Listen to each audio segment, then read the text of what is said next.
Rise TV, सच सबसे आगे। तो दोस्तों, सबसे पहले आप सबको मालूम है राजस्थान में सियासी संकट थोड़ा सा दिख रहा है, जिसमें डिप्टी सीएम और सीएम के बीच में कुछ मिसअंडरस्टैंडिंग्स दिख रही हैं। वहीं पर आज डिप्टी सीएम दिल्ली से अभी तक नहीं लौटे हैं, लेकिन इस बीच में कांग्रेस पार्टी की सरकार बचाने की कवायद जिस तरह से चल रही है, लोगों को लगता था और लगता है कि कांग्रेस पार्टी अपनी सरकार बचाने में सफल है। उन मिसअंडरस्टैंडिंग्स को दूर भी कर लेगी, क्योंकि सचिन पायलट जी के साथ जो विधायक थे वो भी वापस लौटने लगे हैं। सचिन पायलट जी का भी कांग्रेस पार्टी का कहना है कि वो भी अपनी नाराजगी दूर करके आ जाएंगे। लेकिन इस बीच में आपने देखा जहां जहां इस तरह के संकट होते हैं, भाजपा की केंद्र में बैठी सरकार कैसे एक्टिव होती है। रणदीप सिंह सुरजेवाला जी ने सुबह ही प्रेस कॉन्फ्रेंस करके कहा था कि आईटी की रेड पड़ना शुरू हो गई है और जो फ्रंटल ऑर्गेनाइजेशन बन गई है भारतीय जनता पार्टी की, आईटी हो, इनकम टैक्स विभाग हो या ईडी हो या सीबीआई हो, जहां जहां इस तरह के संकट आते हैं, जहां जहां सरकार के अंदर परेशानियां आती हैं, वहां इनके फ्रंटल ऑर्गेनाइजेशन क्यों एक्टिव हो जाते हैं, यह आज प्रत्यक्ष तौर पे देखने को मिला।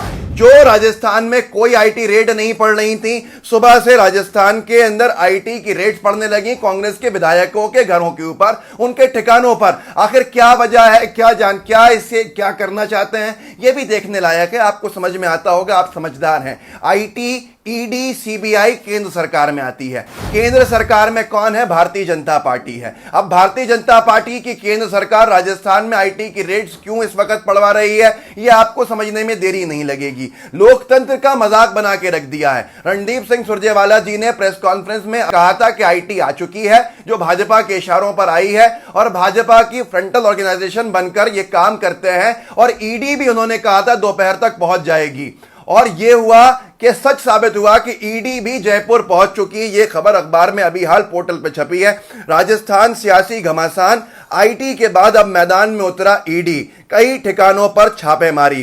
राजस्थान में सियासी उथल पुथल के बीच छापेमारी भी शुरू हो गई है। एक तरफ जहां सचिन पायलट की बगावत के बाद अशोक गहलोत अपनी सरकार बचाने की कोशिश कर रहे हैं, वहीं दूसरी तरफ जांच एजेंसियां अशोक गहलोत के करीबियों और कांग्रेसियों पर शिकंजा कस रही हैं। दोस्तों, सीधा सीधा ये समझ में नहीं आता है कि ये क्या बहुत दिनों से सोते हैं, ये क्या उस दिन का इंतजार कर रहे होते हैं। आईटी की रेड से लोगों को डराया जाता है। ऐसा ही किया था तेलुगु देशम पार्टी के लोगों के ऊपर, जो उनके 4-5 राज्यसभा सांसद थे, उनके ठिकानों पर सीएम रमेश आदि दे दनादन रेडें मारी गई थी। और जिस दिन उन्होंने सबने मिलकर भाजपा ज्वाइन कर ली, उसके बाद से आज तक कोई रेड किसी के घर पे नहीं पड़ी है। लोग आज समझ रहे हैं कि भाजपा किस तरह से जहां हार जाती है, वहां अपनी एजेंसीज के माध्यम से, धनबल के माध्यम से सरकार गिरा के अपनी सरकार बिना जनता के जनादेश के बनाने में सफलता हासिल करती है। आखिर यह लोकतंत्र का मजाक कब तक होगा? आखिर भाजपा लोकतंत्र की धज्जियां कब तक उड़ाएगी? यह समझने की जरूरत है आज आप लोगों को। हमें और आपको आवाज उठानी पड़ेगी। सोशल मीडिया के माध्यम से उठाएं या जिस मीडियम से उठा सकते हैं उठाएं, लेकिन आवाज अगर नहीं उठाएंगे तो लोकतंत्र की दिन दहाड़े हत्या होती रहेगी। कांग्रेस के साथ आज हो रहा हो, कल तृणमूल कांग्रेस के साथ हो, कभी समाजवादी पार्टी के साथ हो, लेकिन यह बात सिर्फ उन तक नहीं है, यह आपको सीधे सीधे असर पड़ाएगी। कैसे? विपक्ष खत्म करना चाहती है भारतीय जनता पार्टी। इन सारी एजेंसीज के दम पर लोगों को डरा धमकाकर या तो जेल जाओ या फिर भाजपा में आओ, झूठे केसेस हो या कुछ भी हो, भारतीय जनता पार्टी जब सरकारों को विपक्ष की कमजोर कर देगी तो अकेली भाजपा अपने आप सत्ता में आना चाहती है, जिससे तानाशाही हो। जब तानाशाही होगी तो भारतीय जनता पार्टी लोकतंत्र की धज्जियां उड़ाकर लोगों के अधिकारों को छीन कर भी बैठेगी, तो आवाज उठाने वाला कोई नहीं होगा। सीधा सीधा जुल्म शुरू हो जाएगा, जिसके जिम्मेदार हम लोग हैं जो आवाज नहीं उठाते। भाजपा ने कल मध्य प्रदेश में एक कांग्रेस के विधायक को पार्टी में लिया, भाजपा में लिया, उसने कांग्रेस से इस्तीफा दिया, विधायकी से इस्तीफा दिया। सुबह इस्तीफा दिया था, शाम को उसको मंत्री का दर्जा दे दिया, कैबिनेट मंत्री का दर्जा दे दिया। नाम है प्रद्युमन सिंह लोधी, जो कांग्रेस के मुख्यमंत्री कमलनाथ जी के इस्तीफे के ऊपर रो दिए थे। और वो प्रद्युमन लोधी जी कल भारतीय जनता पार्टी में शामिल होने के साथ साथ शाम तक कैबिनेट मंत्री का दर्जा लेके घर गए। यह भारतीय जनता पार्टी में लोकतंत्र का खेल नहीं है तो क्या है? आखिर कैसे लोग अपनी सरकारें चलाएंगे अगर भाजपा यह काम करेगी? और भारतीय जनता पार्टी को जब फेल हो जाती है विधायकों को लेने में, विधायकों को अपने पक्ष में करने के दूसरी पार्टी के, तो वो इस तरह से ईडी, आईडी, आईबी और तमाम सीबीआई, इनकम टैक्स, इन सब के छापेमारी की कार्रवाई शुरू करवा देती है। आखिर क्या हो रहा है राजस्थान में? कौन किसके अंडर में आती हैं ये संस्थाएं?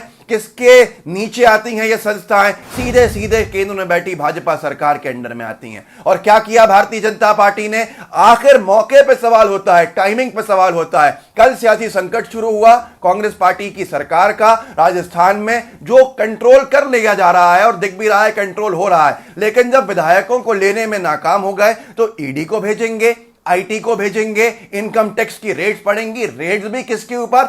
अशोक गहलोत के करीबियों के ऊपर। ऐसा ही इससे पहले, कुछ वक्त पहले जब कमलनाथ जी मुख्यमंत्री थे मध्य प्रदेश के, तब मध्य प्रदेश में ऐसे लोगों पर रेड पड़ी थी और अब उन रेड का क्या हुआ किसी को बताने का कोई जरूरत ही नहीं है। आज सब कुछ गायब हो गया क्योंकि कांग्रेस की सरकार गिर गई और भाजपा की सरकार बन गई। अब यही मामला देखने को मिल रहा है राजस्थान में कि अशोक गहलोत के करीबियों के ऊपर रेड मारी जा रही है, आईटी में उलझाया जा रहा है, शिकंजा कसा जा रहा है, इनकम टैक्स का, ईडी का, और अब कुछ देर में सीबीआई अगर आ जाए तो भी हैरानी नहीं होगी। दोस्तों, ये सबसे बड़ा सवाल है कि लोकतंत्र में ये सारी चीजें कब से जायज हैं? क्या ये लोकतंत्र है या लोकतंत्र का मजाक है? आखिर कब तक भारतीय जनता पार्टी इस तरह के काम करती रहेगी? ये सवाल आपको करना है। लेकिन टाइमिंग मैं आपको बता रहा हूं, इसको आपको ही देखना है और आगे लोगों को जागरूक करना है।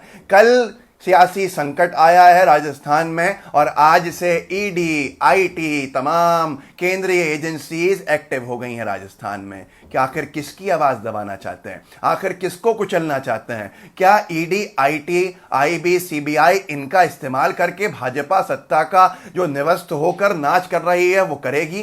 क्या सत्ता की दौलतता भारतीय जनता पार्टी को जो केंद्रीय जांच एजेंसीज हैं उनका दुरुपयोग करने से कभी नहीं रोक पाएगी? ये हमको और आपको सवाल करना है। ऐसे लोगों का साथ कब तक दिया जाएगा जो केंद्रीय जांच एजेंसीज को, लोकतंत्र को कमजोर करने के लिए इस्तेमाल करता है? पिछले 6 साल में आपने कहां देख लिया कि भारतीय जनता पार्टी के नेताओं के घर पे किसी आईटी का रेड पड़ी हो, किसी सीबीआई ने कोई केस रजिस्टर किया हो, या ईडी ने रेड मारी हो, या अटैच की हो किसी की प्रॉपर्टीज? सिर्फ दूसरे राजनीतिक दलों के ऊपर कार्रवाइयां होती हैं। अब ये कार्रवाइयां कितनी सच्ची हैं, कितनी झूठी हैं, ये तो आने वाला समय बताता है। लेकिन बहुत कुछ काला दिखता है दाल में, क्योंकि इन सारी चीजों के ऊपर कार्रवाई कब होती है? जब भाजपा का मतलब पूरा हो जाता है। हिम्मत बिस्वा शर्मा को हमने देखा था, भाजपा ज्वाइन कर ली, मंत्री बन गए आसाम में, चिट फंड में जो उनका नाम था वो अब कहां है किसी को नहीं मालूम है। ऐसे ही बहुत सारे केसेस देखने को मिले हैं जिसके अंदर भारतीय जनता पार्टी जांच एजेंसी से डराकर और अपने में लेकर, अपनी वॉशिंग मशीन में धोकर ऐसा साफ करती है कि फिर कभी जिंदगी में उनको थाने तक जाने की नौबत नहीं आती है। राजस्थान का मामला आपके सामने है, लोगों को जागरूक कीजिए, लोग अपने सवाल पूछें जिससे कि ये सारी बातें अब तो रुकें। लोकतंत्र की नीलामी करेगी क्या भारतीय जनता पार्टी? ये अपने आप से सवाल कीजिए। जय हिंद, जय भारत। लाइव टीवी, सच सबसे आगे।